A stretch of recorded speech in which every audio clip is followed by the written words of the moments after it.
নদীতে মাছ ধরতে গিয়ে জালে উঠল একটি বাইক। ঘটনা খোয়াইয়ের দশমীঘাট এলাকায় আজ দুপুর 12:30 নাগাদ। পরবর্তীতে এই বাইকটি উদ্ধার করা হয় নদী থেকে।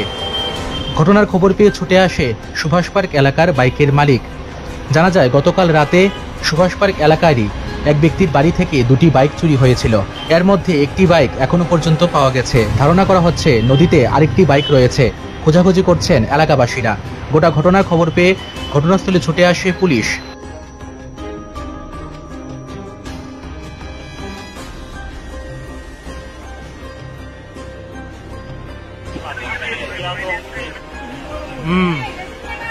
সেই বাইকটা কই পাইছো? বাইকটা ওই কোনারে পাইছি।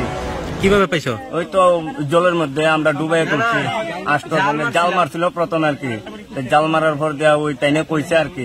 তারপর আমরা গেছি, সবাই গিয়েছে 8 জন আসলাম, আমরা গিয়ে আনছি। খুব কষ্ট হয়েছে। আমরা মানে মাছ ধরতে গেছো না? মাছ ধরতে গেছিল, ওনার জাল টাল ছিঁড়া গেছে। আচ্ছা, জালের মধ্যে পড়ছিল বাইকটা?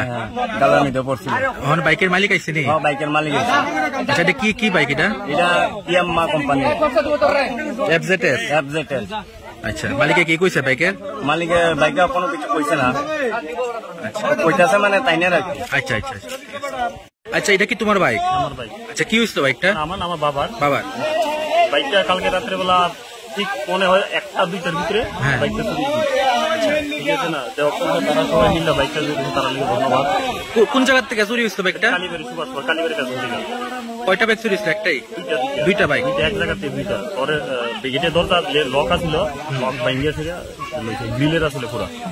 আচ্ছা, এখন এই বাইকটা দশমীঘাটে পাওয়া গেছে? হ্যাঁ, এই বাইকটা সবাই মিলে তুলে দিচ্ছে। আরেকটা বাইক তোমার নামটা কি? প্রসেনজিৎ দেবনাথ, বাবার নাম প্রদীপ দেবনাথ।